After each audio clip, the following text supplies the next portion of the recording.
Bookie Beatdown coming at you. UFC 315 recap. Paul Shaughnessy, Cody Saftik here with you to break down another week in the world of mixed martial arts. Any thoughts before? Happy Mother's Day to all the moms out there. Happy Mother's Day to your wife, Cody. Happy Mother's Day to Mrs. Saftik. Same person. Yep. Oh, I mean, my No, mom. the Well, other Mrs. thanks. I Saftik. appreciate that, Paul. You're a good man. All the moms in your life. Hope they're having a great day. Treat your moms well. Treat your moms well. Mm-hmm. Any thoughts before we get into this there, Code? No, listen, we so much MMA 2 recap, but we're just going to make this a UFC recap. So, yeah, lots of good stuff on Friday, lots of good stuff Saturday morning. But now we roll into the UFC. So, 315 in La Belle Province, Team Canada, high stakes on the line. Yeah, I mean, I'm pretty satisfied with how the card played out, but let's see where we went right and where we went wrong. Well, we went wrong on the opening fight of the night. Aljamain absolutely flatlined Brad Katona. Minute and 4 seconds in is what it is. Aljamain's got pop, and yeah, Brad Katona couldn't take it, and onwards and upwards, I suppose. But Yeah. I really didn't see this one coming, to be perfectly honest. Shouts to people who got Aljamain. He ended up being the side. I had a whole bunch of CLV on Brad Katona. It's just like, CLV trash bin image that I usually post in Discord there. That's what that was all about. Wasn't close. Fight barely got started and it was over. Yeah, well, listen, MMA and fighting in general is all about like, well, what are you capable of? Show me more. So with Aljamain, he had one fight in the UFC, he landed 3 significant strikes, and he mostly got grounded. No one said he's a bad fighter. It's that we don't know how good he is. We don't know, is the takedown defense developed? Was it just a short notice fight against Umar Nurmagomedov? Like, what is this guy made out of? So he landed 3 strikes in his UFC debut, one of which knocked down Nurmagomedov. So in hindsight, Paul, yeah, this guy can crack, and you can see that now. Very, very, very fast hands. He hits Brad Katona, knocks him out. Those uppercuts he was swinging. First one lands, just beautiful. Second one, again, Katona's not seeing these strikes coming, and he's a fair striker in his own regard. So easy win. Aljamain makes it look good. I think he's got a bright future within the division. Brad Katona, obviously, this is writing on the wall, kind of getting near the end. The only one thing I will say, fight's done before it starts, but if you're Brad, you've seen the blueprint is like, just take this guy now. He is fast. He throws absolute hammers. Umar tasted it and took him down. Take him down. It's only a minute. You can't fault Brad and say, Brad, why didn't you shoot takedowns? It was only a minute, but he's just he is getting boxed up from the second that fight starts. And at no point is he like, I should take this guy down and slow him down.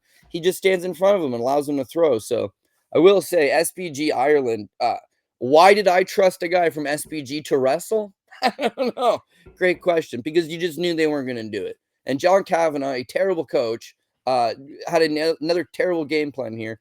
Brad got folded up. So I can't be bitter about it. He's on the bottom ticket. He's on the PRP. There's no great confidence here. Would have been nice to start off with a little dog win.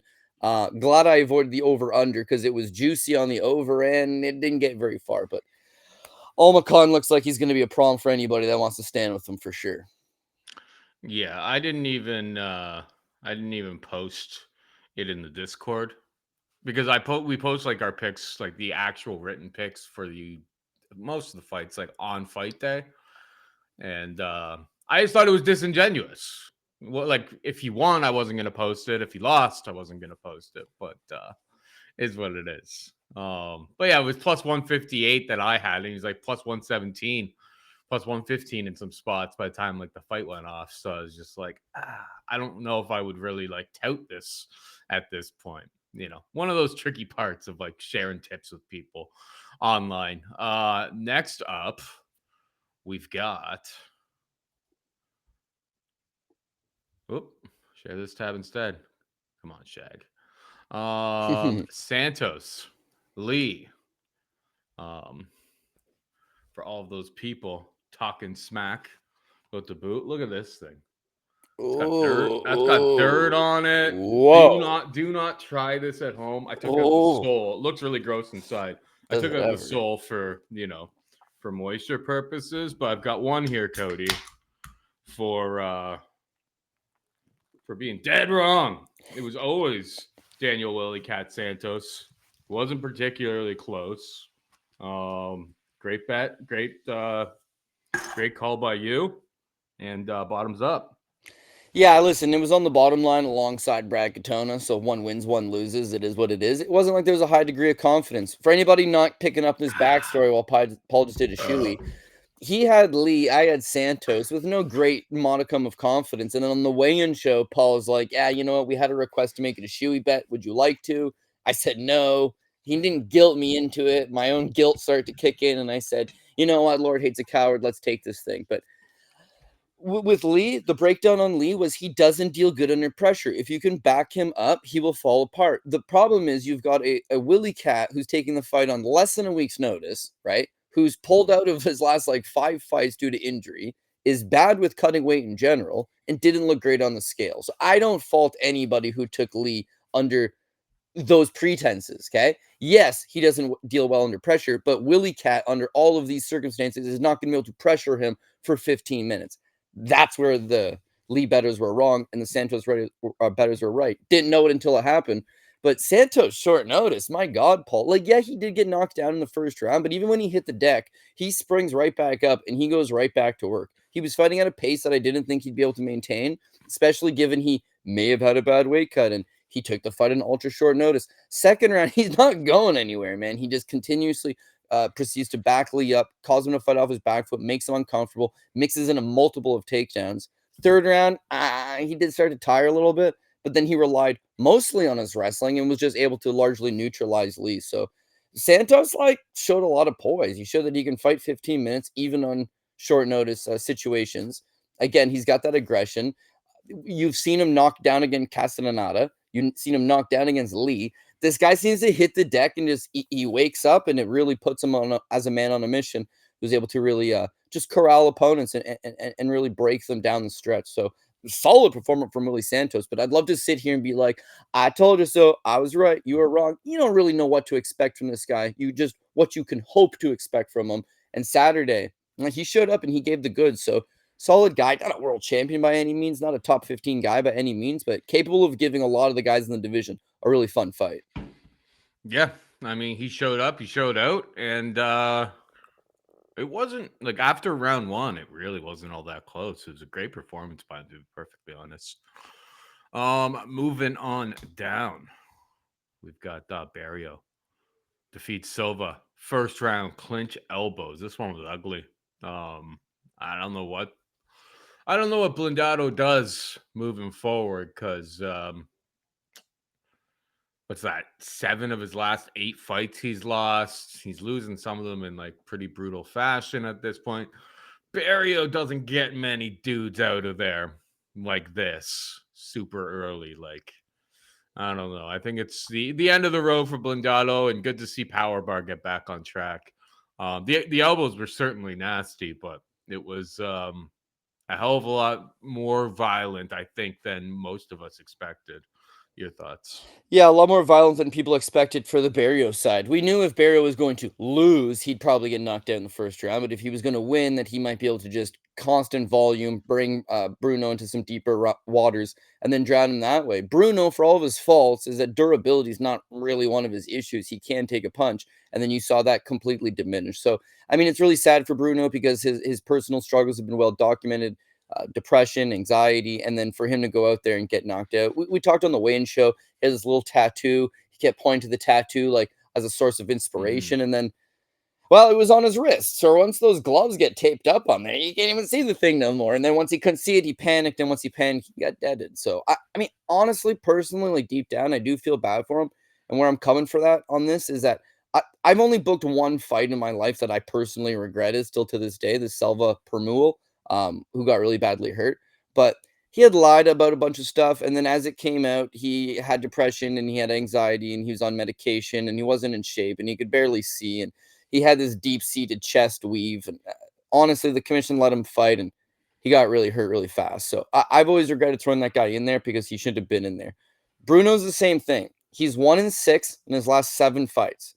He's looked like an absolute shell of himself over the last number. He just fought really not all that long ago.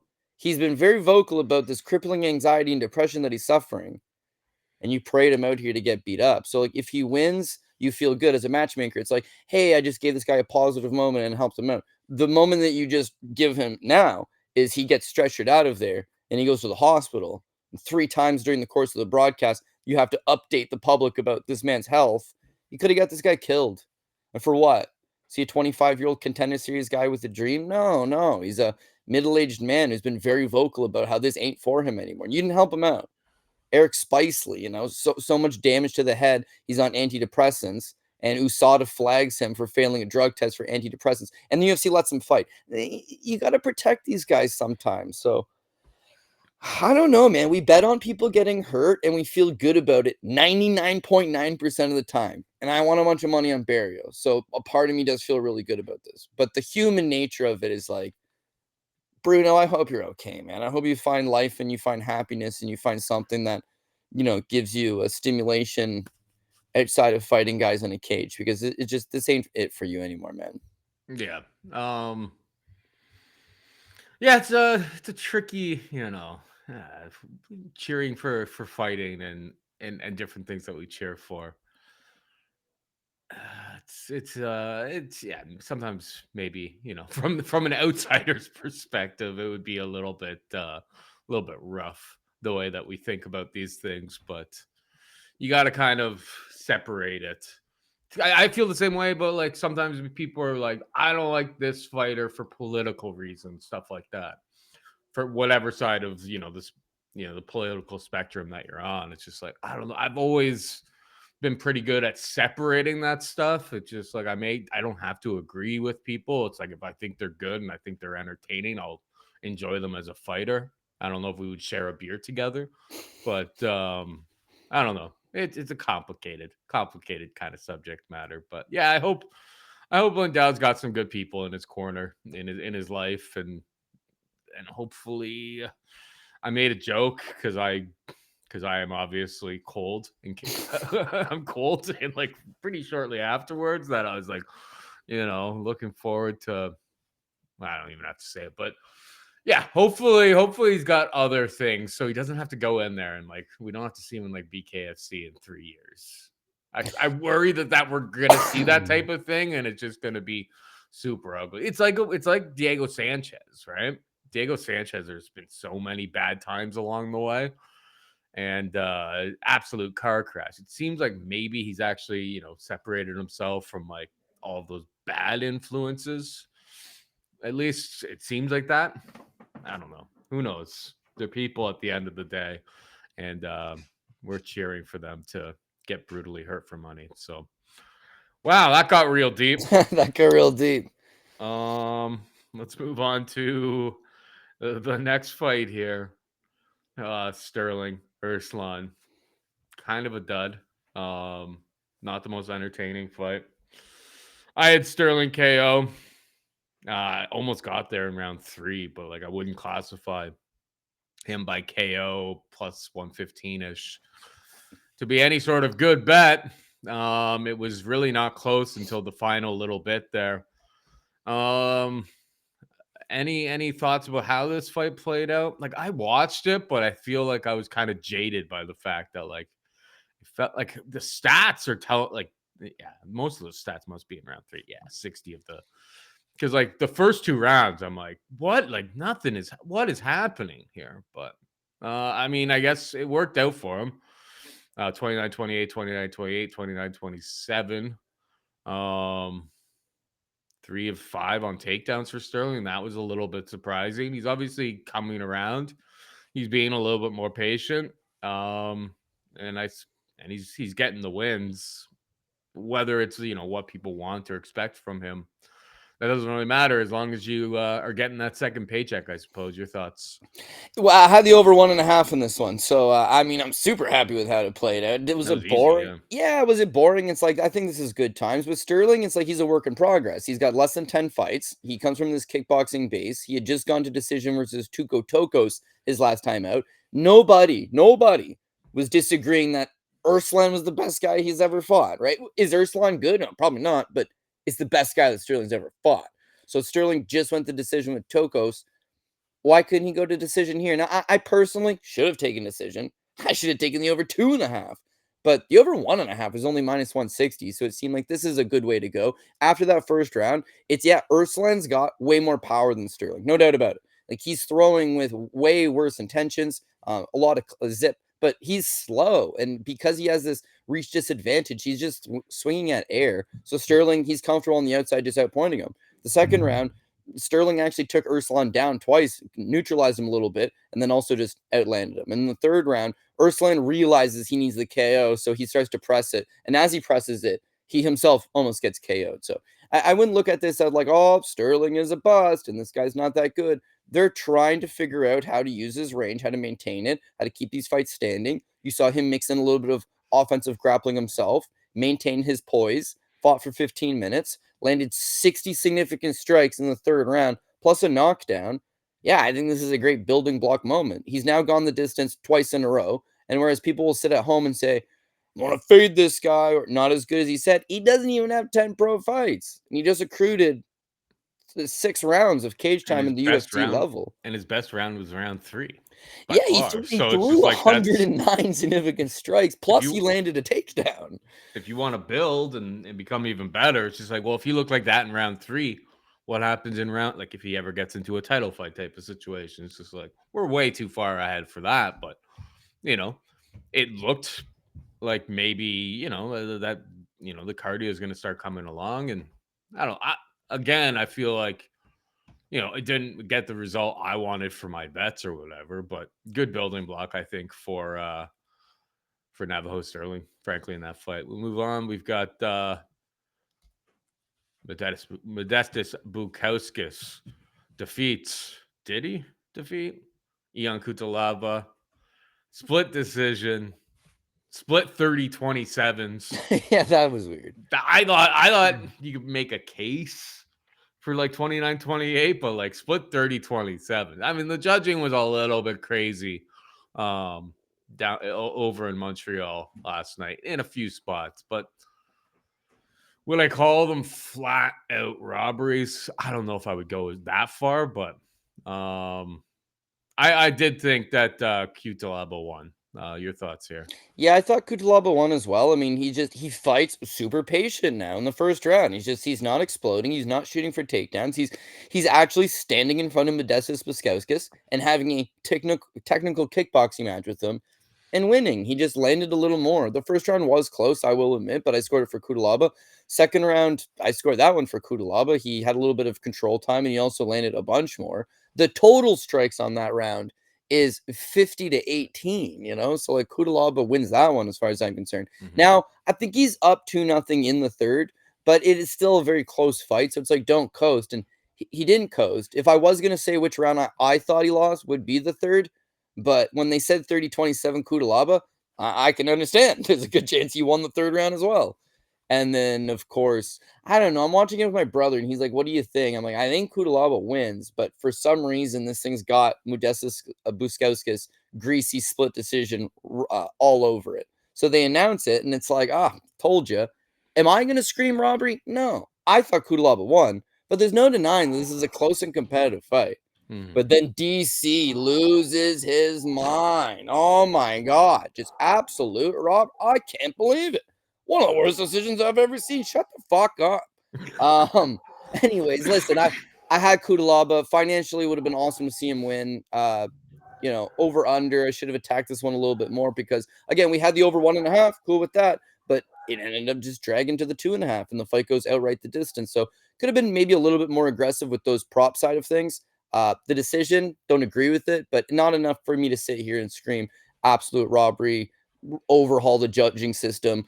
Kudalaba left the first round close, the third round close. Unfortunately, judges didn't give it to him. So it's a shame because he's a guy that's putting in a lot of work and he's starting to get a little bit older, and these wins definitely do mean a lot. He won a split over Ursulan. Had he won a split here, it at least keeps the war wagon rolling, but winning one, losing one, lots of split decisions, lots of close fights. You're not an all-action guy anymore. You're now fighting patient, so you've lost that entertainment factor. You're fighting patient, and this ain't getting you these wins. It's just kind of like a tough spot it puts you in, so I don't know. Again, I thought he won, just not enough for me to be like, I can't believe this one. They got this one wrong. It was, fair enough. Fair enough. Don't agree, but you can't always agree. Yeah, we move on, and this one was a big one for the boys in the cord. Jazz buy sub. It's like plus 300, plus 325. Um, yeah, I mean it. I hate saying it was free, but in terms of like plus 300 prompts, didn't get much easier than Jazz by sub. I didn't think it was gonna be this. I thought you'd have to like wear her down a little bit, get a whole bunch of top control, but it's just like we said it on the UFC preview show on Tuesday here on the Bookie Beatdown channel every single time instead of Dogger Pass on the Mayo Media Network YouTube channel.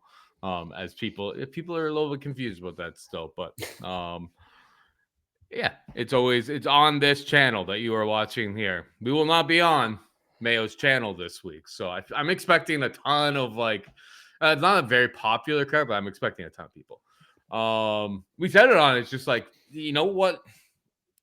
Andrade, all of her worst fights come at 125. Good for Against Jazz. wrestlers. Jazz is the best Canadian fighter. It's confirmed. Because what? She's got to be top 5 now. Where is she actually ranked? Not that rankings matter, but Not that rankings matter, but she's top 5. And I've long had this conversation with people. Like, once George won a title, Carlos Newton won a title, Rory McDonald fought for a title. That's it, man. Like, and it's a barren wasteland after that. And do we have top 15 guys? No. And the top 15 guys that we do have are like always like extremely fringe. Like Ayman Zahabi, especially after beating Aldo, he's a fringe top 15 guy in the weight class. The late great Elias Theodorou, prior to him getting cut, I think he beat Sam Alvin. He touched 15 for a few days. That's it. Could Charles Jourdain be a top 15 guy? Maybe. But you'd have to go win a bunch of fights to be a top 15 guy. Yeah, we don't produce top 5s. We don't produce top 10s. We will someday. We will again. Just at this very moment in time, we got like Marc-Andre Barrios and Kyle Nelsons, and that's it. High hopes for Mike Malott. Of course, the Neil Magny thing kind of set him back a little bit. Point being that Jazz is actually in title contention. If she got a title fight next week, no one's going to bat an eye at it. She's on a solid winning streak. In fact, who's the second best Canadian? Probably Jillian Robertson. And Jillian's hardly Canadian. She was born here and then moved to Florida when she was like 10 and never came home. So, yeah, I mean, the women's side of things holding it down for Team Canada big time. But for Jassa Devicius, this is a great story. I mean, everybody knows about how she gets into fighting by going on a double date where her friend swiped right with some Tinder guy, and all of a sudden she's training wrestling in a gym. She's currently 35 years old, only really started fighting not that long ago, made the UFC not that long ago, and now she's fighting some of the girls at the top of the mountain and smashing them. Andrade, for all of her faults, is a former world champion. But yeah, I mean, I don't want to say she mailed it in as much as she struggles against bigger fighters that can take her down. And as much as Andrade is a BJJ black belt, this is like 4 or 5 times now that whenever a little bit of pressure from top gets applied, she'd tap right away. So Jazz gets her own black belt. Super cool. Great moment. Awesome for Team Canada. Awesome for Niagara Top Team. Awesome for Jasmine. And the plus 300, plus 325 on the submission prop. Yeah, great times. But Paul, you nailed it best. We expected this to happen. We called this, but not at first round. Like I I'm thought she'd so have to wear glad. her down a little bit. Yeah, make her quit, not take her down one time, put one hook in, and she's already quitting. It was like, damn, this is a masterful performance. So I don't want to say Andrade is done, but that was her 29th fight in the UFC. And yeah, man, she's been in there with everybody. She's fought in all the contenders ranging 3 different weight classes. Sometimes she shows up and it's like she's female John Lineker, and then sometimes she folds up and she's just a Brazilian tent waiting to fold. And part of me thinks that this was a really bad Andrade performance, but part of me thinks, well, she looks so bad because of how dominant Jasmine was and just immediately establishing control on the ground and grabbing the submission. So mad props to Jasmine Jassa Devicius. Solid victory. Moves her up the rankings. I would say one more fight away from a title fight, but certainly someone that's knocking at the door. Yes, sir. We move on to the CLV Trash Can of the Week bet. I mean, we were not on this, but the most popular underdog all week, and that number just kept crashing, was Radke. Frankly, it wasn't close. Mike Malott, maybe he took it a little bit personally. The crowd definitely took it personally. I was surprised. Like, they were calling, like, they were F Charles or F you Radke or something like that in We're on the YouTube, Paul. You could be a man. You could say it. They were saying "fuck you, Radke." But do you notice? Did you notice? Because we were joking. We're like, I don't know how much they care about Radke's antics because they're in Quebec, and Quebec doesn't really love Canada, let's say. But see how it was "fuck you, Radke." They're all English fans. It yeah. wasn't Tabernac SD Radke. So Calice the Tabernacle Radke. yeah. So it wasn't the French guys that were pissed off. It was the people that drove in from out of town that were like, "No way, dude. No way." Yeah, maybe some Montreal like English people as well mixed into the fold there, because Montreal is like the most English part of Canada or Yeah. of Quebec. By like, I mean, it's not even remotely close, to be perfectly honest. The only reason why Quebec still is a part of Canada is Montreal. Yeah, basically the one suburb pulled it out for the rest of them. I'm gonna say with Radke, like this is another one where I'd love to sit here and be like, I told you so, because we were riding with Mike Malott, man. We were riding with Mike Malott, but I didn't think he'd get it done like that. I No, thought he would take him down. Your BJJ black belt, spent a lot of time at Team Alpha Male, do have solid wrestling, took Neil Magny down, and you're just gonna wait for this little Charlie Radke, all fired up, step into the pocket, make him miss, take him down. Once you take him down, Mike Malott is just gonna have his way with this guy. But Mike, Matt, kudos to him. You lose to Magny, and it really took some of that luster off, right? Especially by the UFC standards. They're trying to promote you. They're putting you on a main card.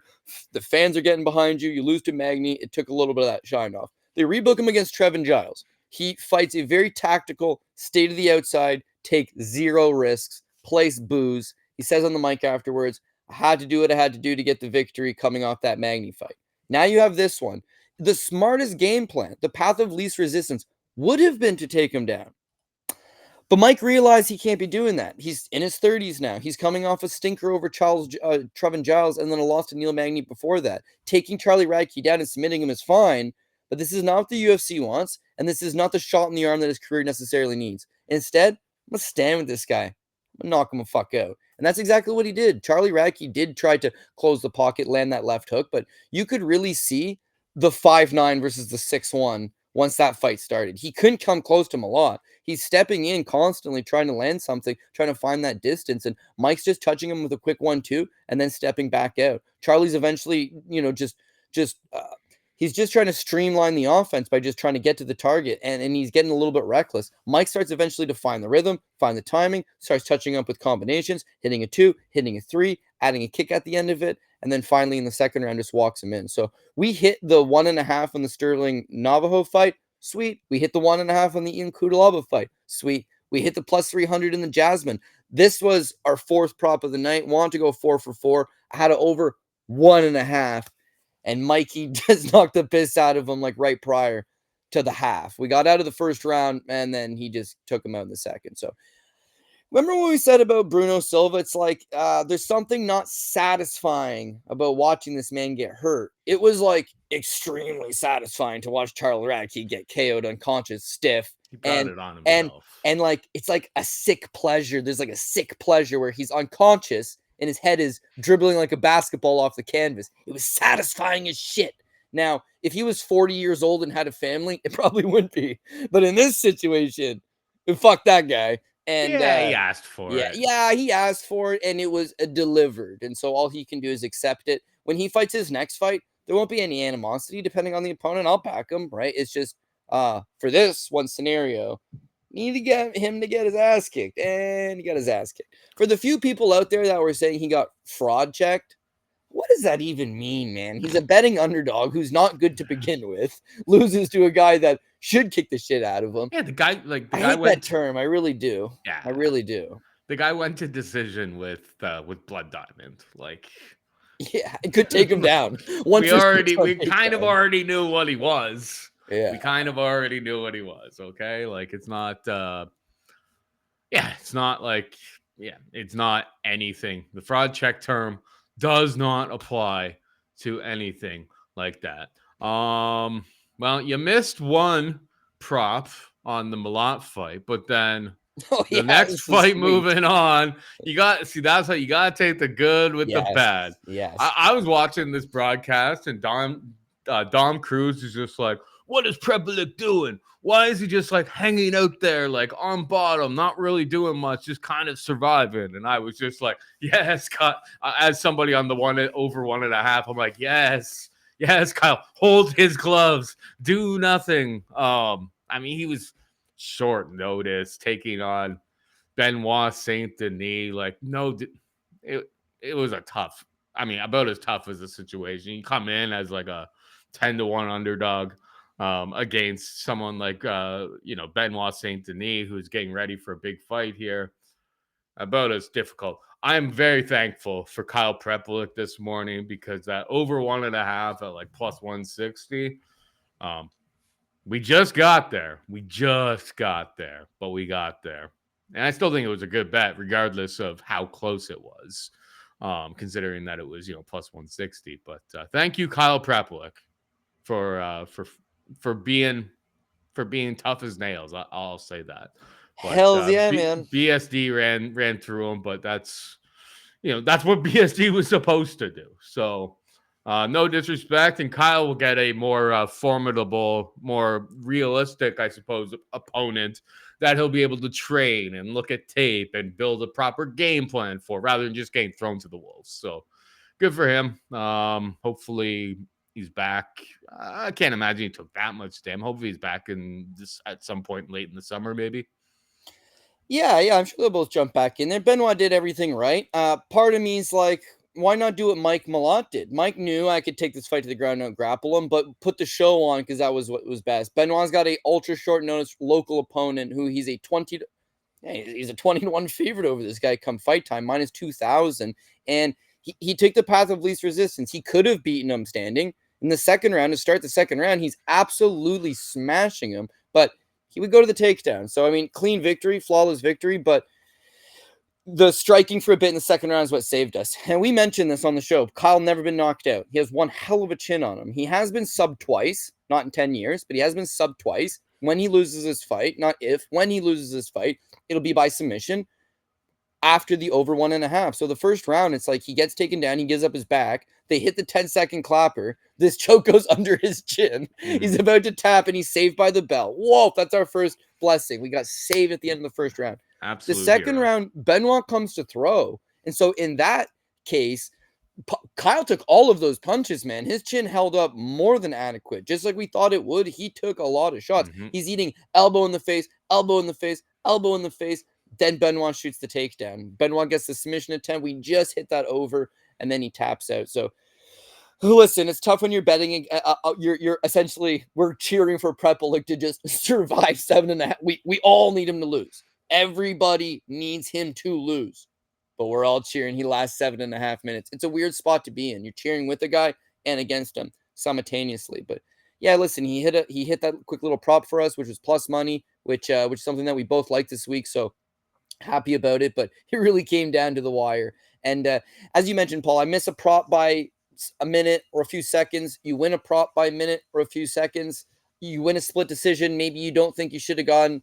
You lose a young Kudalaba type split decision you thought you should have gone. It's all the ebbs and flows. There's nothing major here. There's not I got screwed. There's no this guy took a dive. It's some bounces go your way, some bounces don't go your way. So on a prop standpoint, we did really good on the props for this event, especially hitting this plus money 1.5.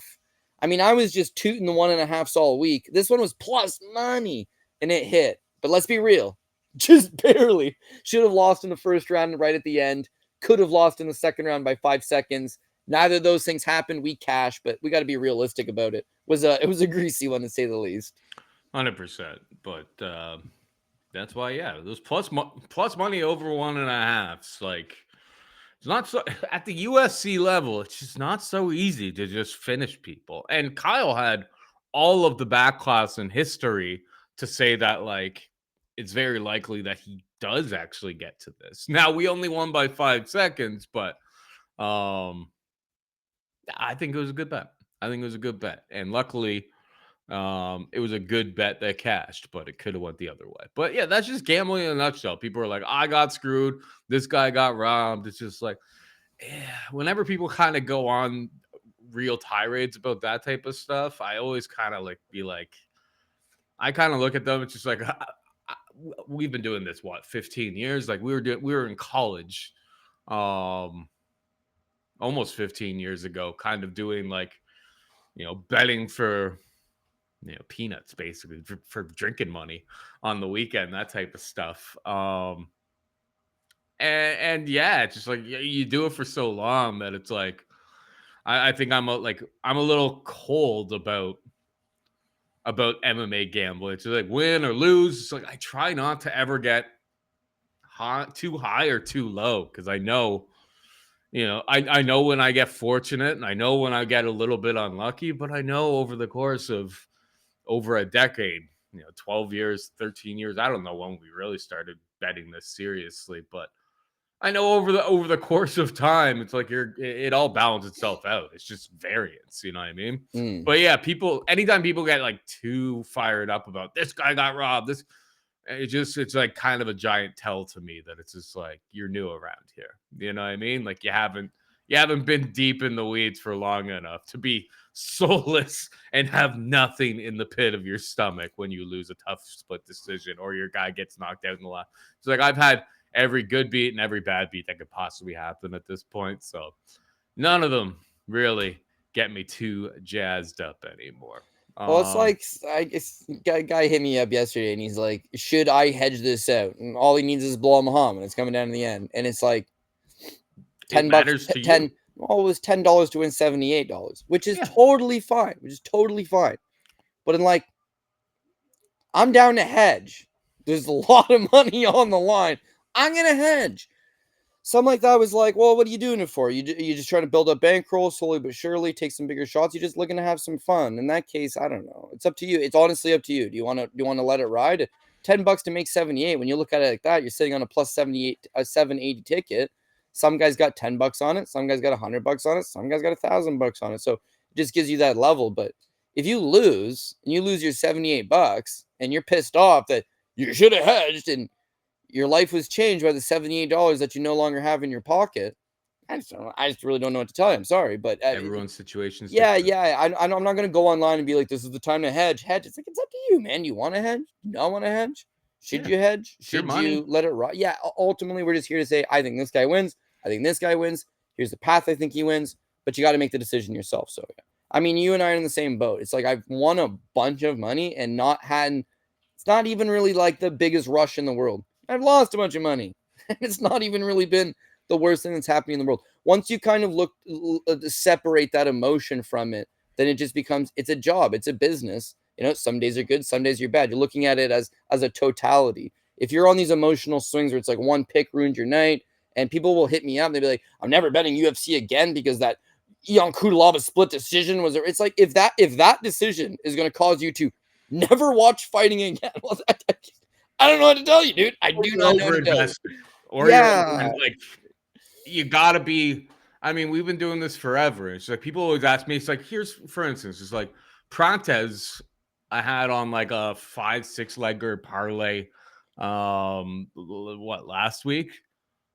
And I would have won like an extra 10 grand. From like some regional stuff and all of that. I had a parlay, but it's like I was already in an okay situation heading into it. And it's just like people were like, "Are you going to hedge?" And I'm like, I made this parlay to win 10 grand. And like people were kind of baffled by it, but obviously been doing this for a long time, have more money, I've kind of, honed my craft of like how I try to build upside and try to make money in gambling. So for me, unless it's like a life-changing amount of money, or if I think that the side where I could hedge has all of a sudden became like the valuable side, I may consider it. Like on the LFA card on the weekend there, I didn't hedge and it ended up working out for us. But it's like by the time that closed with Makate versus Reyes, I believe his name was Reyes.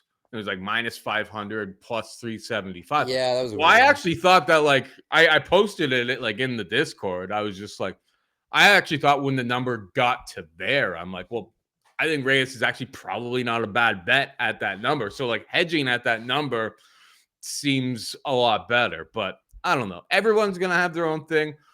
And for some people, me losing that 10K, I didn't look at it that way either. I didn't look at it as like I lost 10 grand because Carlos Prates didn't start the fight. It's like I looked at it as like it was a $200 parlay. I'm like, I lost $200.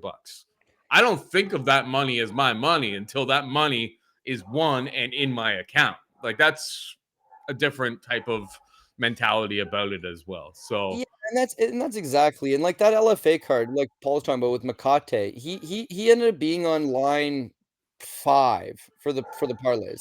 So, it's the main event, you've already mhm, hit the top 4 lines, now you're holding 2 additional tickets that can cash if Makate wins. You're sitting there holding 2 additional. Well, you've already won. You already won yeah, your first line, your second line, your third line, your fourth line. So let it ride, right?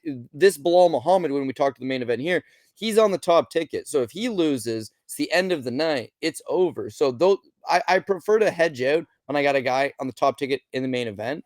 mhm, And in this case, I did not hedge it. The reason being is that I had a pile of fight goes the over 4.5, and that was my hedge.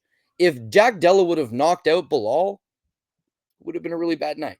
But if Bilal won in any fashion or the fight just hit the over 4.5, was fine. So the fact that he lost like really wasn't the end of the world for me personally. But again, it just depends on where you stack up in the night, right? If it's the last fight, you've got $100, it's the only $100 you have, you're sitting on $1,000 payday, then it's a natural hedge. Having the favorite on that line makes it an easy hedge for Jack Della. Oh, he's a mhm. plus money underdog. I have to put less money on him to get something back. At the very least, if you had put $100 on Jack, then if you lose your $100 original investment that just got burnt up, you made money because you bet Jack at plus money. So it's not our job to hold someone's hand and say this is the time to do it and this is the best chance to do it. Everybody's in a different stage in their life. Everyone's in a Yep. different stage of their bankroll management. Everyone's in a different stage of their willingness to take a shot.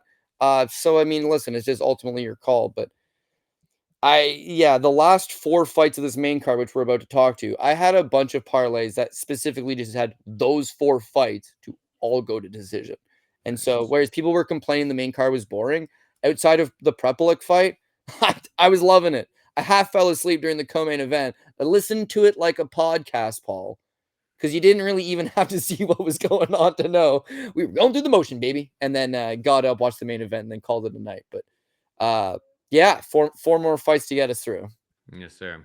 Yeah, the stats will kind of lie on this one when we get to it. Silva defeats Grasso, unanimous decision. Showed some nice spinning stuff. I mean, I'll switch over the stats right now because I'm actually kind of surprised, I think, a little bit by these stats.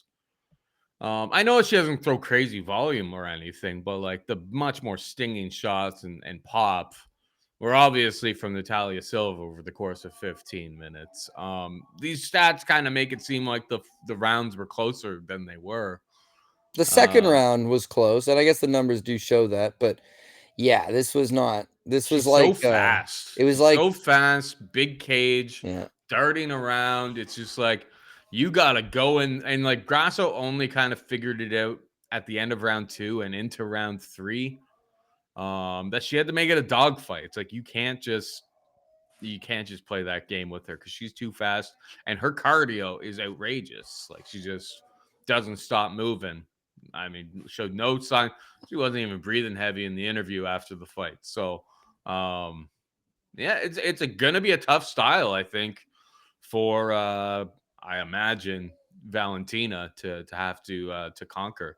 And Valentina's a great striker, don't get me wrong, but at this stage in Valentina's career, it's just like this girl's just so fast and going to be very tough to track down, very very tough to take down. Um, Good one for Natalia Silva, and I suppose title fight next. Your thoughts? Yeah, listen, I mean, this is the reason why Jasmine's not getting the title fight next, is Natalia Silva posted up a real nice fight, and she has a win over Jasmine, so she's the next logical, contender for the title. And then, a number one contender fight gets made after that. But yeah, listen, on one hand, she fought a Calvin Cater uses Zalal type style, where it's like, catch me if you can, but you can't. So you're running around a lot, and it's like, high level striking, excellent footwork, just baffles their opponents. It's beautiful work of art, really. It's amazing technique, but it is not like the most entertaining thing to watch because she hits you once and she's at a dodge. We talked with Mad Lab this week, and he kind of referenced it to a Cuban boxing style, and he's not wrong. It's like she sits to the outside, she touches you, and she moves. It's not the biggest power punches. It's snappy, it's quick, it lands, and then she's gone again. She can bust you up. She could, cause a little bit of bruising, some swelling, a little bit of blood, but it's all like death by 1,000 cuts. Just keep touching the target and then moving away. And Grasso, like you said, she figured out by the second round, I need just to make this a dogfight. And yet the third round, she attempted to make it a dogfight, and it was Silva's best round, simply because the more pressure you put on her, the more she's going to counter you. If you sit there and you wait, Exactly. well, maybe it's a lower pace, but if you want to chase her around, this actually opens her up. Someone's got to take her down would be the key. And if Shevchenko can mix in wrestling, well, that would be your key to beating Silva. If well, I would say if someone like Jasmine Jastovicius could take her down, she can make it interesting. But when she tried, she really couldn't. Like, this girl's takedown defense is solid. Grasso never got close. Cardio, as you mentioned, Paul, I mean, never really slowed down. Moves just laterally so nice. She's going left, she's going left, she's going right again. Like, you just can't get a bit on her rhythm.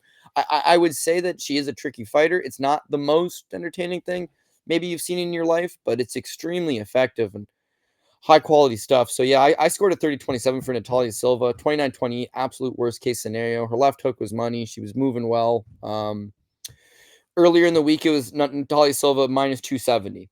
So that's why I mentioned on the weigh-in show with you this week, just take her by decision. It was minus 170. It's 100 points better. But then I noticed come fight time, it's like money was coming in on Grasso. And eventually you could just take a money line, Natalia Silva at minus 220 instead of minus 270 to drop about 50 points. And so in that regard, yeah, she did everything right, got the win. Where does Grasso go from here? I mean, she's a fun little contender, but seeing them in there, it looked like she's a weight class down. Like, I don't know if Grasso can make 115 and maybe try that as an avenue, but these 125 girls, Shevchenko's throwing you down and grounding you. She's too big for you. This girl is just way too long, way too fast, way too big, stays to the outside. She's too big for you. If Grasso wants to be a champ again, or at least she wants to be a contender to the top 5 fighters of the division, then yeah, maybe she's got to figure out a different weight class because everyone just keeps getting bigger, faster, stronger, and she's not really made all that many improvements in the last number of fights now. So not a great look for Grasso, but Natalia Silva, picturesque. 100%. We move on down.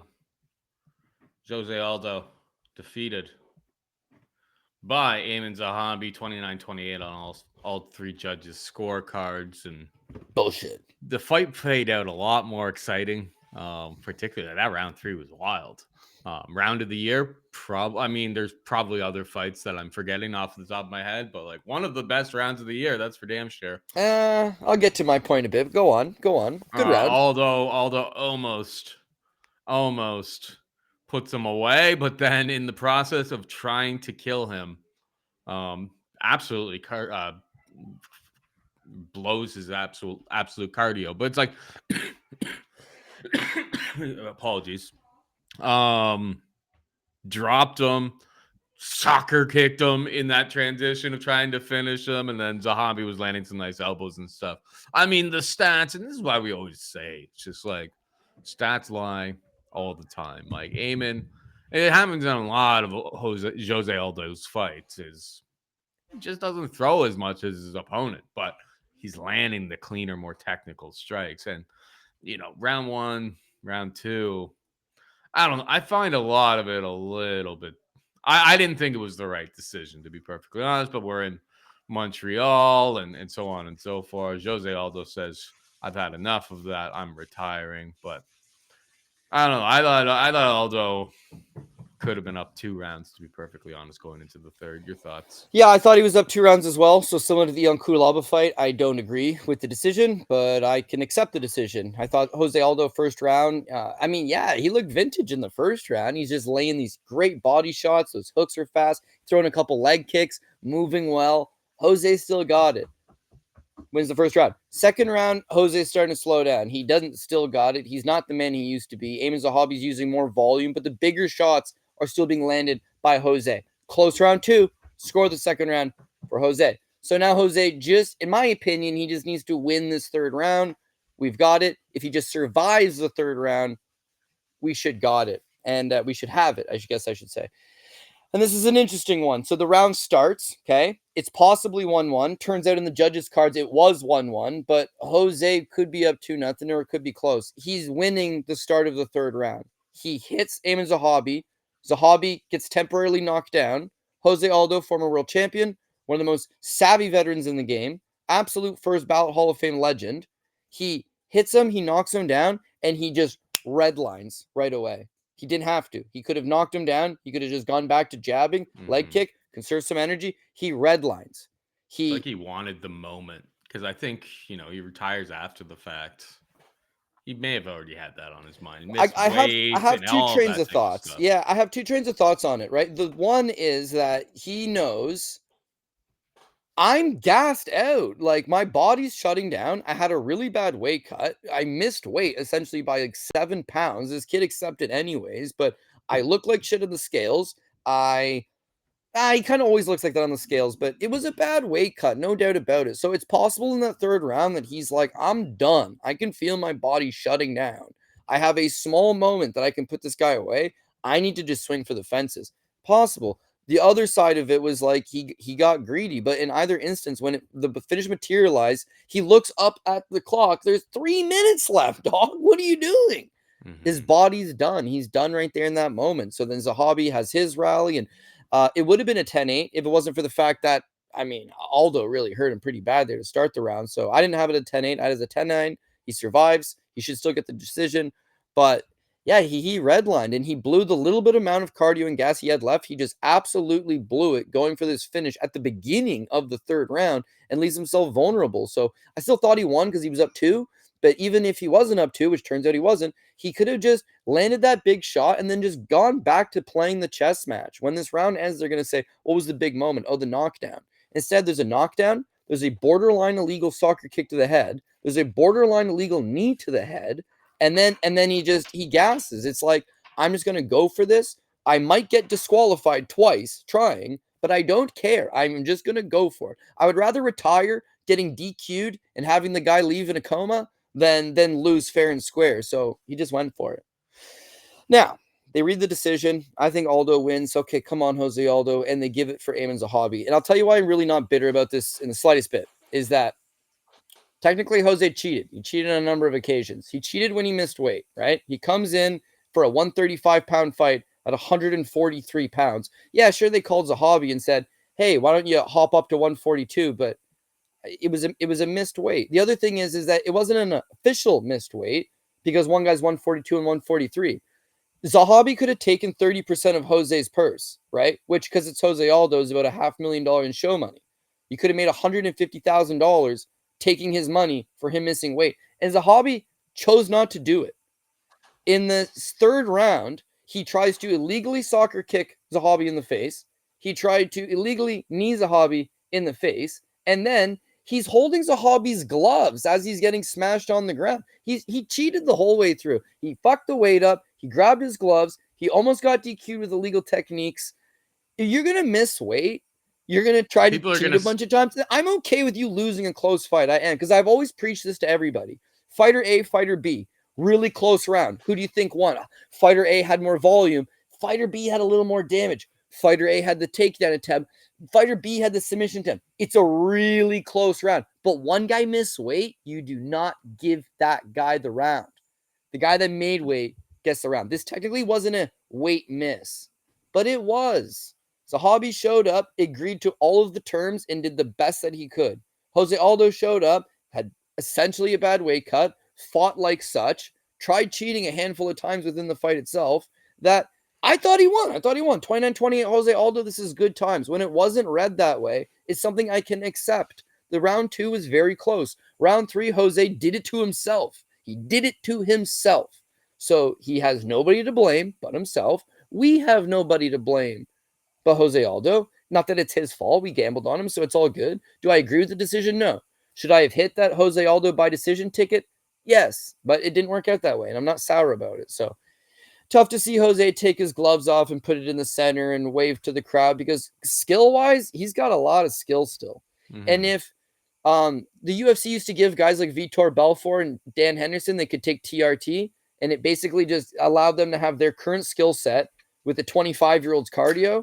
If he could do that, Jose'd be great. It's that his amazing skill diminishes real quick. The weight cuts are tougher.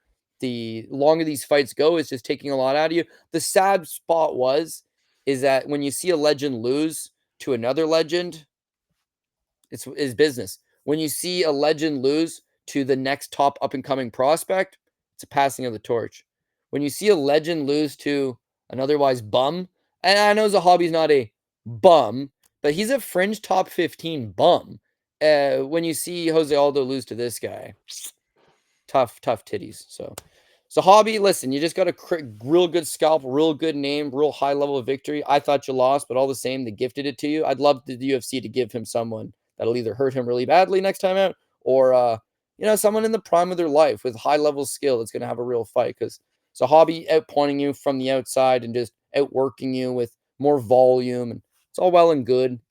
I don't know. It sounds like I'm getting bitter. I don't know why I don't like him. Something about him. After he beat up our buddy Kyle Vivian, who was smoking cigs, and then they tried to run the fight back like a month later. Something about him, don't like. But quality victory. Listen, anytime you beat Jose Aldo, that's a feather that no one will ever be able to take out of your cap. Solid stuff, but you beat a ghost of him. I hope you do realize that. Shots fired. He kind of cheated a few times throughout the fight too. Like there was Amen? eye pokes and kind of like headbutts and stuff like that. Well, there was a groin kick, but bit one of of a them, dirt- one it of was them's like on the belt, and Jose Aldo's like, "I'm gonna do it." It's like, oh man, this fight. It was a dirty fight. It was a dirty fight. It was a dirty yeah. fight. It was a dirty fight. The reason why round 3 wasn't round of the year it was just 2 swings. It wasn't like, oh, they were swinging down. It's like, oh man, Jose dropped him. Oh, Jose tried an illegal soccer kick. Oh, he almost hit him with an illegal knee to the head. Oh, he's gassed out. Oh, he's on the ground. Oh, Zahabi smashes on him with 0 resistance for like 2.5 minutes. It was just 2 swings. It wasn't like, oh my God, I'm on the edge of my seat. I was on the edge of my seat because I thought we were up 2 rounds. So I'm like, just survive and we win. Turns out the judges don't agree. So I don't know. Fuck the judges is all I can say, but not enough for me to like lose sleep over it. It's UFC, man. It's just like it's not always so easy. There's just so many. There's so many lines these days in these markets. That's why we've been doing so well in the regional scene. Like this regional scene this week was gangbusters for us, but that's besides the point. It's just like there's just fights that the markets are a lot more exploitable. You're like, I think this underdog wins should be like a minus 250 favorite, and they're like plus 120. Like that happened with like Rene Pessoa over in ACA this week, and then he knocked the other dude out in the first round. Why was the other guy priced that way? Probably because he had a Russian last name. UFC can be difficult. It's just like sometimes you're like, a bunch of these fights, and it's going to be the same thing with like the main event here, or sorry, the co-main event. Shev defeats Fiorot, unanimous decision, and it was looking like, oh my gosh, Shevchenko's got this in the bag. This is so easy. I think she was like minus 1,000 on one of my books after round 1 because she's busted up Fiorot's face. Maybe a broken nose. I don't know for sure if it was a broken nose, but like definitely busted up Fiorot's face. And Fiorot was able to like kind of change the course, make the fight a little bit more competitive as things went on there.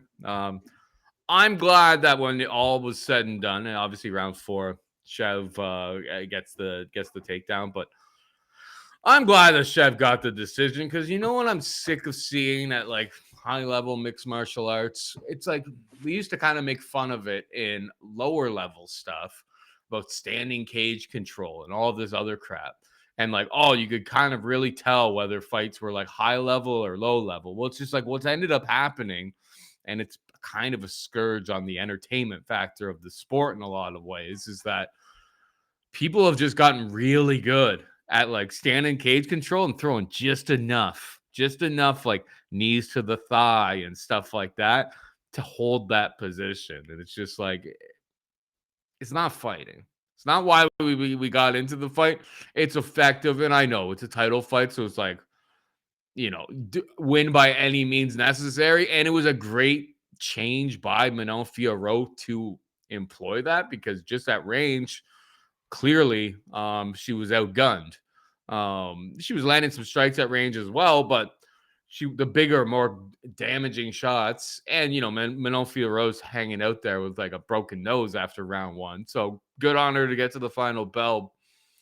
But I'm glad that they gave the decision to Shevchenko, because it's just like, I don't know. One of the things that really annoy me with like some of the higher level martial arts now is the wall install is getting a little bit out of hand at this point. Like, it's making some of these fights pretty unwatchable. Not that this fight was unwatchable, but it's like there's certain parts of the fight that you're like, this is brutal. Like, this is not why anybody became a fan of the sport. I understand that it's effective, and I'm not gonna like completely, but it's like this is how it happens. Is like, it starts becoming an effective technique, and then everybody starts doing it, and then all of a sudden everybody's doing it, and nobody really wants to watch it anymore. Like, that's how trends and stuff happen in MMA. Like the body triangle was a bit of a, like, it feels like people are getting better at escaping that position, but like, most of Aljo's run was basically just like, if he gets to your back, he's just going to hold it and not really fish for submissions, but you're not getting out of that position. I understand it's all effective and it's part of winning a fight, but I don't know. And I'm not even like the biggest bloodlust, but it's like, I just want to be entertained most of the time when I'm tuning in to watch fights. So, yeah, Fiorot did what she had to do to survive, but I'm glad they gave the nod to Shevchenko, because, if this was Pride rules, it wouldn't even be that close. Shevchenko won the fight very, very cleanly. Your thoughts? Yeah, listen, I had the last 4 fights all hit overs. So watching the first round, I was like, oh my God, Shevchenko still got it. She's going to knock out Fiorot. That first round was awesome. Just the left hook on point. She's got Fiorot's nose busted. This thing's broken. It's leaking. She's landing at will. Vintage Valentina Shevchenko. Then after that, Manon Fiorot made those adjustments where she's like, I'm just going to shoot takedowns. If I can get them, great. If not, I'm going to pin her up against the cage. Slow this thing down. That's when it became a bog. Now, yeah, this co-main event, and like I started to lose my interest quite quickly. The first round, I was on, I'm super interested because I'm going to lose this over-under ticket. I can feel it. The second round, all this over-under tickets hitting all day long, because it started to become a grind after that. It started to really slow down. So I paid less attention to this co-main event, listened to it more than I watched it. Watched it back this morning. But yeah, I think the UFC was really hoping that Val was going to get this decision. Manon Fiorot becoming the champion was going to do absolutely nothing for them. She's got no major fan base. She does not have an exciting fight style. She's an older woman, zero marketability. They're not going to go to Paris and headline a card with Manon Fiorot. On the flip side, Shevchenko's a Hall of Famer. They just gave her these really cool new trunks. She's somebody that is a hired assassin, and her sister fought in the UFC, and she has a great story. And her manager one time shot a guy dead at in a restaurant. Like people know Shevchenko. She's a Hall of Fame type fighter. Her losses are to Amanda Nunes and fluke one to Grasso. But yeah, that's someone that you can have as a divisional leader. Eventually, you're gonna want someone like a Jasmine Jasudavicius or a Natalia Silva. That's that next wave. Manon Fiorot has a very cancerous style for selling pay-per-views and selling high-profile fights. Look like crap at weigh-ins. This fight, not exactly very entertaining. And yet, there's a good chance that this thing's 2-2 going into the 5th.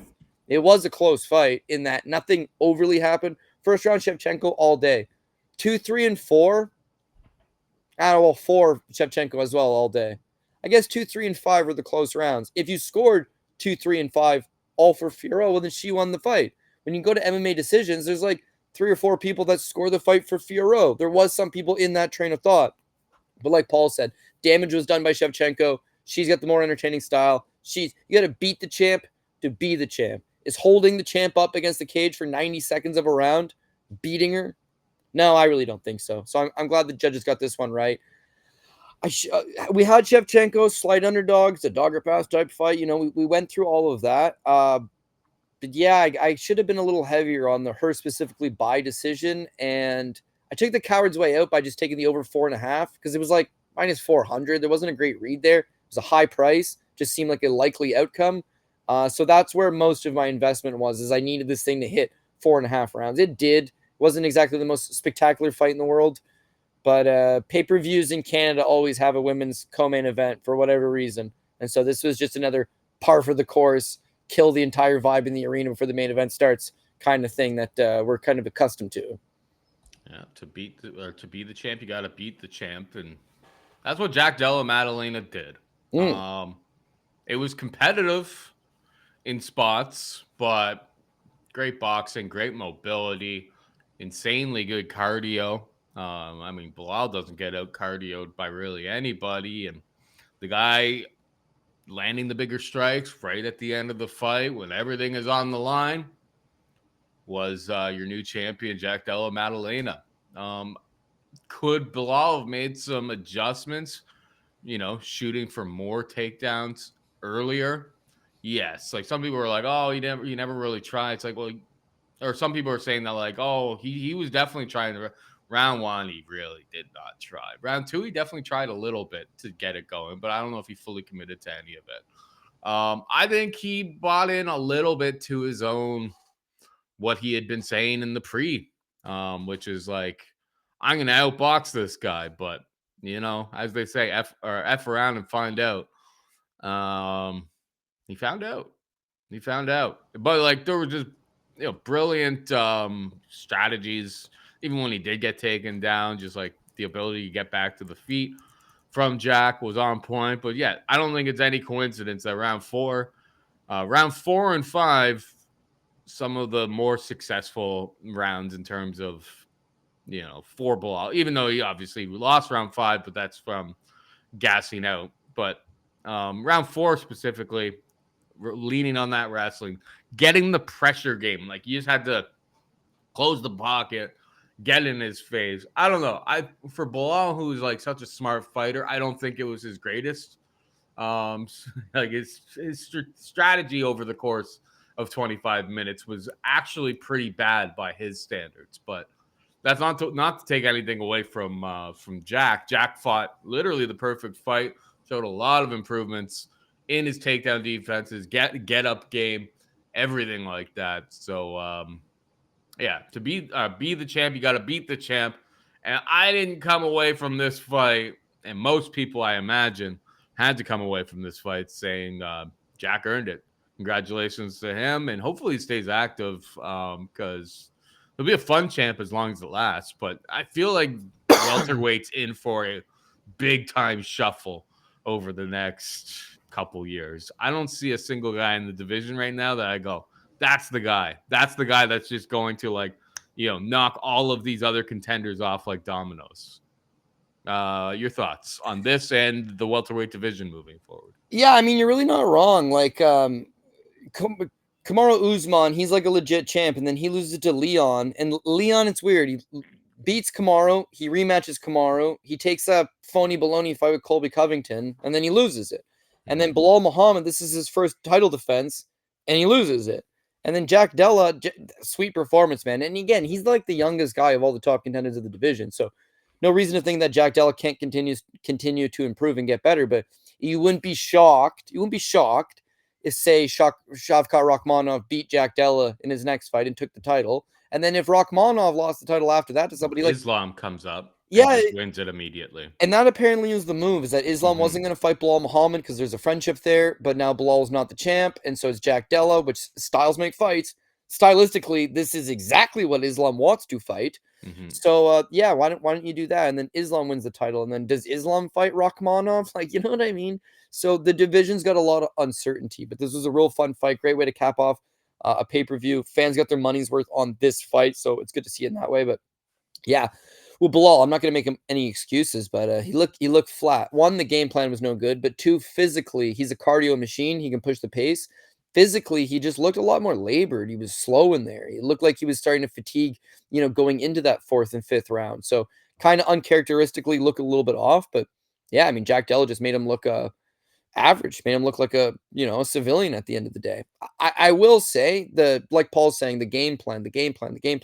Yeah, Bilal did it to himself, man. He was arrogant all week, talked a lot of shit all week. And I've noticed this trend about these fighters who eventually they win a title, and then it's like delusion just absolutely sets in.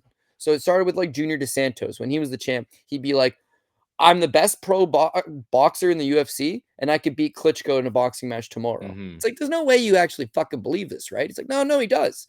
And he's a terrible technical boxer who would have gotten starched by the 50th best heavyweight in the world. Talking about Kamaru Usman. Kamaru Usman wins the title, and he says, I'm not going to defend this title. I want to box against Canelo Alvarez. Who the fuck thinks that Kamaru Usman could box Canelo Alvarez? He believes it. Bilal Muhammad, it's the same thing. It's like you just won a title by wrestling.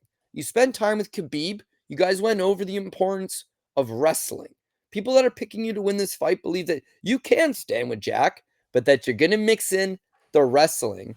And this dumb son of a bitch goes on the record saying he's the best boxer in the UFC. He also says he could beat Canelo Alvarez in a boxing match. And that I thought it was, I thought it was I thought it was BS. I 100% thought it was BS. And then round one, I'm like, it's not BS. He actually thinks that. I don't care what anyone says. Like, he did not try to wrestle in round one. It's just like you had to build on that wrestling from the opening bell if you really wanted to win this fight. You can't just hang out.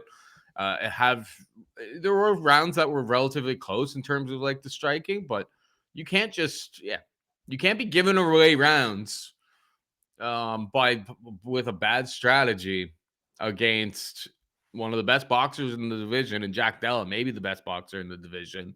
It's just you can't be giving away at this level of the game, giving away an inch. Your opponent's going to take a mile. So he deserves to lose. Like that is what it is. He deserves to lose. And mind you, 2 of the 3 judges actually did give Bilal Muhammad the first round. But the round ends and he walks back to his corner. And before the corner can even greet him they got the stool. He's not even sat down yet. He looks at his cornerman and he says, gotta start wrestling now. And they're like, gotta start wrestling now, dog. Like, what are you doing? You need to shoot. So the second round, he decides, I better start shooting. This is where I think he just looked right past Jack Della, is that he had so much arrogance and so much confidence that I'll beat this guy standing. I could just take him down if I feel like it.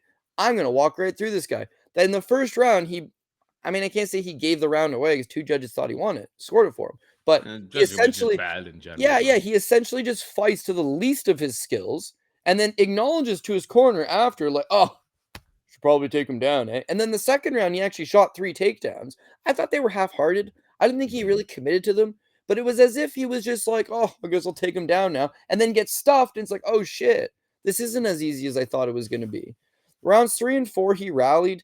It was a close enough fight. Personally, I did have it 2-2 going in. I don't know. That's a lie. I'd really have to watch this one with a fine-tooth comb. In my heart, I thought he was down 3-1 going into the 5th, but some of the judges clearly did have it 2-2. There's an argument that it's 2-2. I could see it possibly being 2-2. So just finish up strong. And like Paul said, you got to beat the champ to be the champ. Jack did exactly that. His 5th round was his best round. He landed tons of volume, had some damaging shots. Jack Della won the fight fair and square. And for Bilal, like, he may say, oh, immediate rematch, but like, I don't care to see it. I really don't. And I get that he's pissed a lot of people off and he's got a somewhat quasi-boring fight style. Personality-wise, they don't like him. But like, you don't deserve it, bro. You just dropped the title in your first title defense. What immediate rematch? 10-year champions who've defended the belt multiple times, they can get immediate rematch. You ain't getting one. Could you have won this fight? Yeah, I think you could have won this fight had you found a proper game plan. Instead, you overlooked this guy. You disrespected him. You thought you'd be able to beat him wherever it took place. And he made you look mediocre. I don't know if you got MMA decisions in front of you, Paul. I never have that. Yeah, no, that's fine. Just the last thing I'm going to say. Danny Segura and Alex Lee score at 50-45 Jack Della. It's not even the craziest thing I've ever seen in my life. Everybody that's reasonable has it 49-46. Lots of reasonable people got it 48-47. Kendrick Johnson from MMA Weekly scores the fight for Bilal Muhammad. Of the 40 people that submitted their scores, this guy scored the fight. Only guy scored the fight for Bilal Muhammad. And this is like MMA media. This motherfucker works for MMAweekly.com. Like, what the fuck? You related to Tony Weeks or what? I don't know to tell you. I don't know. People are writing. I don't know. Yeah, so you Good can't on always just anybody who go by does. what you read. You can't always go by what you see. You can't always go by this guy works somewhere. And in Bilal's case, he was just as delusional as Kendrick Johnson and probably also thought he was winning. So, Or listen, he wasn't paying full attention and just tweeted something out, and then the people who collect that stuff, you know, grabbed could it. could So be, you could just have be, to but live with the shame. why Live with the even shame of send it? Why live with send it? Cody's shame. You're on notice. What was the guy's name again? I already forgot. Kendrick Johnson. Kendrick And you know Johnson, what? you are I on never heard of notice. him. And for Cody good thinks you are reason. terrible at scoring UFC fights. Yeah, I mean, there used to be a time where it was like, I know every single guy here and I can tell you which one's sharp and which one's just out to lunch. But now it's like they just let anybody right in. Yeah. I don't know who the half the fuck these people are, but at least they got the decision right. Then you'll see an odd person who doesn't Yeah, know what he's well, I don't know. There's just the basic thing comes down to when you lose these close decisions, and it's like, hey, me and my 10 buddies think that fighter A won. And it's like, well, this weirdo and his two buddies think that fighter B won. Well, they still may have won the fight. It just depends who's physically sitting there watching it. If this guy's cage side and this thing's a split decision win, it just feels wrong, right? Doesn't it? Didn't Jack Della go out there and beat this guy 4-1? Worst case scenario, he beats him 3-2. I don't know. worst I don't case know. Ontario. Yeah, it's just some random, online. It doesn't like. It's not like it affects anything. It just again, it's sometimes someone watching it thinks, oh yeah, this guy's winning when he's clearly not. That happens to the fighters all the time too, where it's like, oh, Bilal probably thinks, oh, I won the first, the second round I got stuffed on the takedowns, but I had some cage control time. In the third round, I landed some good shots. The fourth round, I landed some real good shots. The striking numbers start to tighten up by the fourth. He may think he's up 3-1 going to the fifth. Like, there's really no way. Judging by how delusional he was acting all week, it's possible that he thought he was coasting in this fight and therefore didn't need the takedowns and therefore didn't need to go for it. But physically, he just looked drained and lethargic. Aldo looked drained and lethargic, and I don't know. You could blame bad weight cuts for some of this stuff. You can blame bad ring IQ for some of this stuff, but you really can't blame anything but yourself. If you made the pick or you didn't make the pick, then it's on you. The onus is on you. They do it the best they can. Good decisions, bad decisions, whatever. We're in the same boat. Good decisions, bad decisions. It is what it is.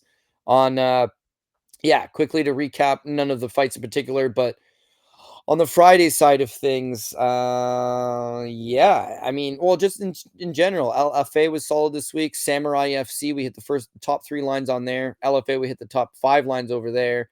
ACA card, Paul was running hot fire on the ACA. The PFL Europe card I ended up did. being really good. Oh And yeah. then KSW, ASW, I sucked.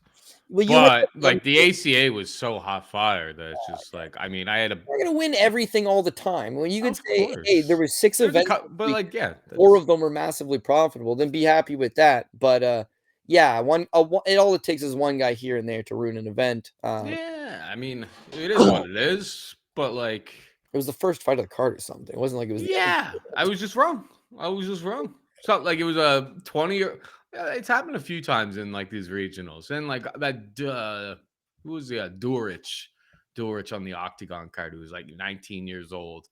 I I do think that it's like, and I'm learning, like, you learn. You win or you learn, as like Yes. as they would say. And yeah, I think I do. Like one thing that I do in betting on these regional cards is that I get a little bit too excited about these young prospects. I think when I'm watching the tape, I'm thinking like into the future. I'm looking at him going like, my God, like, if we start rounding out all of these types of, skills and everything like that, what are we going to be left with? This could be, something really, really special. But at the end of the day, they're still like 19 years old, 20 years old. So yeah, mistakes get kind of made, but I mean, the ACA, it's just like I was hitting plus 160, plus like a lot of like close to even money fights throughout the absolute middle of that card. Maslov and Grecian. Maslov fight got a little bit dicey, but it's like those were kind of like the pillars of everything. It was a great card. if I had a couple more guys on that KSW card that came through, it would have been outrageously profitable. But kind of goes back to like how we talk about fighting in general. It's just like, or betting on fights in general. It's just like everyone's going to have their own way of mixing and matching, taking plays, betting on stuff that I don't think there's one tried true way to do it. You have to find what works for you. You have to find what type of risk tolerance you have, what type of strategies you want to use. Like that's the fun thing about betting is you can do it in a ton of different ways. And it worked out for me. I think anybody who tailed the ACA, like if you didn't make money on the ACA this week, Just quit. you're Just doing quit. something It's very, over. very wrong. Yeah. But yeah, the KSW sucked, and It didn't suck. You're being hard on yourself, man. The second fight in, you got wrong, right? You had that Joel Kudalaba. I hit a plus I had that 325. guy too. Yeah, Yeah, bro, he's plus 325. plus He's 375. But he's 9 wins and 13 losses, taking on a guy that's 5-0, and he kicked his ass. Yeah, And because don't- we talked don't about it, and I was just apologize like, for it, bro. the You guy you went did good.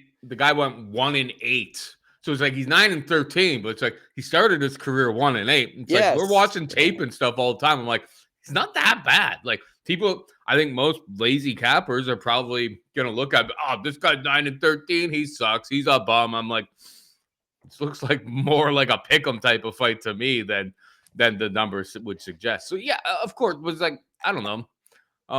Yeah, this Statura, Oscar to Statura. It's like you watch this kid's tape and you're like, man, he's slick. He's so like, and he had like those armbar attempts in round 1 that you're like, man, that's slick, and it didn't work. Once those didn't work, I was just like, oh god, we're in for some trouble because like I knew the stand-up game was still a work in progress there. But yeah, if that guy wins, it's just like I'm probably not even here right now. I probably just would have like went somewhere into the Pacific and bought an island. But it is what it is. It was still a very, very good week, but it's how you scatter your money, how you manage your risk. I think managing your risk is something that you can really only ever answer for yourself. Some people like, high CLV, single straight bets, doing that type of thing. I tend to do I do my single unit straight bets for what I can afford and my bankroll and net worth and everything like that. Pretty small compared to it, but it's like how I build upside is parlaying 3, 4, 5 legs parlays, and then when you have a card like the ACA card where you've got multiple short plus money plays all coming through and a couple minus 200s, well, it's like that 6-leg parlay, $100 paid like $7,000. So made up for a lot of mistakes or a few mistakes over on the KSW side, but that's just gambling. That's all, Buddy. really. This was a colossally great weekend. Oh, If it's we were amazing. like this all the time, no doubt we'd be We'll in take it. an island somewhere. But yeah, you're gonna get good weekends, bad weekends, moderate weekends, mediocre weekends. Yeah, it's how you balance it together. And I keep saying weekends because again, it's bankroll management. If you won a bunch of money on MMA this week and you're playing tennis today, or you're playing hockey on Tuesday, like whatever, you can't have an edge in all these sports. So just be cool about it. Let's jump on to next week. We've got more regional coming up. We've got another UFC card. So I mean, that's the name of the game. Just get right back to the grind and hopefully win more than you lose, right? Yeah, and on the regional, if you're interested, you're watching on YouTube right now. What are they up to? I'm not even like some sort of, Cody and I, we're not like big time, sales people. You gotta get on right now. I'd say this week would be a bad week to jump on, to be Be some perfectly honest. regression Like, now. I want you to come in. I want you to come in and join the Discord with all the crew and stuff. But it's like this UFC is not the greatest UFC by any stretch of the imagination. And the regional, I mean, there's Aries 30 that we plan to break down. There's an Invicta card with a bunch of people with like 50-50 records. Yeah, I gotta work that. I think our boy Cole is looking at that a little bit. There's that UFC. There's a Brave CF card. Oh, it's a hurting weekend, eh? Oh, it's a hurting weekend so it's like that's why I'm saying it's like we're not. We'd love to have you guys, but it's just like last weekend was the weekend 100, like, and we were telling you from like the heavens, I'm like, this is a great weekend to hop on because there was ACA, which has become kind of like my favorite thing to bet. KSW, LFA, KSW, which has PFL, yeah. historically been pretty good, wasn't that great this week, obviously. Yeah, there was just so much on the plate, but I didn't even there will be another week coming up, if so you you go should to hop on. if you go to the BKFC thread, I don't know about any BKFC. The thread, there's 2 or 3 guys talking about some good info. They Mhm. cover BKFC, so there's a little something for everybody. And then if you've got some knowledge or you got a personality or you want to engage, it's like you joining adds to these threads and adds to the sharing of information. But yeah, last weekend there was so much going on that we missed a few. This weekend we're stretching to get stuff like Aries and Brave CF, but we don't know until the odds get released. And once the odds get released, then we'll decide Michael, time to go. Michael in the chat. He was he shared some like some really nice, piece in the EFC Africa. It was an underdog. That was a big play on Thursday as well. So it's like I don't. There have been multiple people saying this. It's like nobody's breaking down regional stuff like we are behind that wall. So if you're interested, if you want to get a little bit deeper in the weeds on mixed martial arts, I don't think anybody's doing anywhere close. Maybe there is somebody out there, but like I don't think anybody's anywhere close to like what we're breaking down on a week to week basis. Yeah, next week there's going to be an LFA. Not that, but like the 23rd, the Saturday the 23rd, Friday the 23rd. This says GFL, but that's not happening. GFL, PFL, Europe, CFFC, Hmm? and then another GFL. That's not happening. Fury FC 104. And then at the end of the month, we got Unified, another ACA. So it's just like in the next couple of weeks, if you want to get in more regional level stuff, the end of May and through the summer, I guarantee will be well worth your while. That unified at the end of the month as well in Toronto. I'll be there. Got some buddies on the car. We're going James Krause this bitch, Paul Shaughnessy. So yeah. If you miss this week, that's fine. But tune in for the 30th. We'll have some magic, hopefully.